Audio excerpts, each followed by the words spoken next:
This is the first algebra quiz that I've started with my tutor.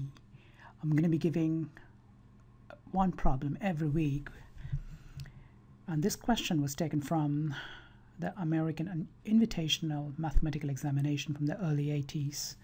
So the problem is the following. So we've got this problem here, okay. X to the power 1/4 equals 12 divided by 7 minus x to the power 1/4, and we have to find x.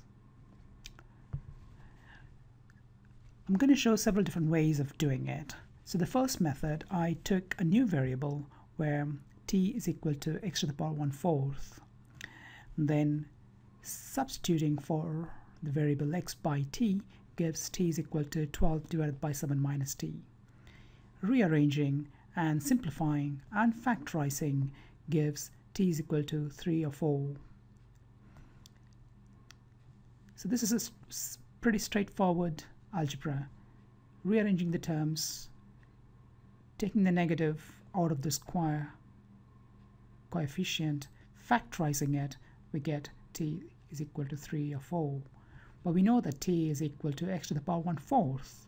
So from which we get x is equal to 3 to the power 4 or 4 to the power 4. Okay, so that's the first one. And then my tutor, he did using completing the squares, or it's called squares, sorry, but the squares. So what he did was, we've got the same thing. He took the variable t, he did the substitution, rearrangement, but when it come to factorization, he did the completing the squares method. So he took half of 7, which is 3.5, squared it, 3.5 squared it, and then subtracted 3.5 square from 12. That's what is written here. And then for the simplification, you get t is equal to 4 or 3. Okay, so there is yet another method which I did using the conjugate. So we got, starting again with a variable t, we get t equals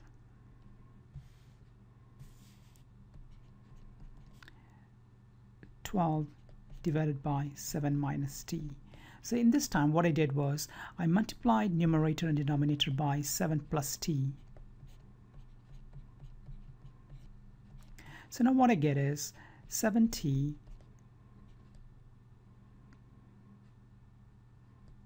I'm sorry,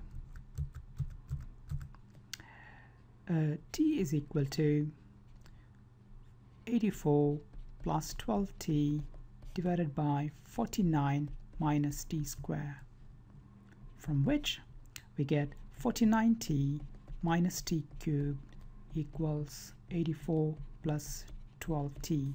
If you rearrange this, we get t cubed minus 37t plus 84 equals 0.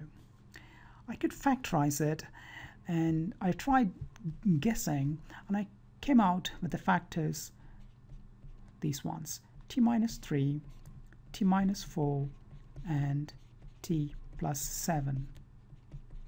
So from which t is equal to 3, 4, or minus 7.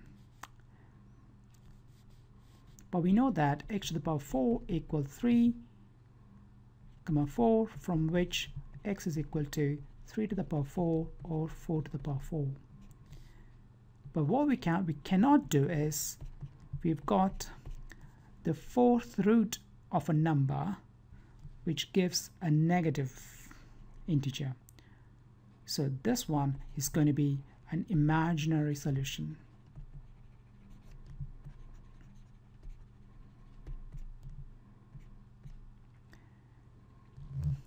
Okay, so I've shown you 3 different ways of doing it. By conjugate, taking a conjugate, completing the squares, and factorization. I also wanted to show the plotting method. So here is that. So we've got the same example here. X to the power 1/4 equals 12 divided by 7 minus x to the power 1/4. So what I did was I went to Excel 2010 and for various values of x, all the way from -10 to 256, I plotted the y value. And what is that? I mean, I've written a function here that means if error, give me nothing, otherwise give me this thing here. And what is that? That's this function. So what I'm doing now is I'm plotting, sorry about that, I'm plotting y equals x to the power 1/4 times 7 minus x to the power 1/4. And when this value equals 12, that would be the value that I'm looking for the value of x. So for what I've done is really cross multiplying these two terms here and then calling that as y. And when that y equals 12, I've got the answer. So for which I went about doing this, the if function, to take out the number errors in Excel, and then I made a plot of that function. And this is how the plot of that looks like. And you can see that at some point there are, it's crossing 12, and it's around 81 and 256. I could also do that with the formula, with the if function, with saying that when this value of y equals 12, give me my x value. That's what is written here. When G7, which is my value of y, equals 12, that's the function here, then give me my x value, otherwise give me nothing, which is the space here. And then you can see that all the way down, there are two values at which it's going to match, and that is going to be at 81 and at 256. Okay. There is another way of doing this, another plot where I can treat this one as y1, that one as y2, and look for the value of x for which both are same. So that's another one here. That's the plot here, and I've got the first function here, the second function here, and then writing an if function again. When the y1 equals y2, give me the x value. That's what I've written here.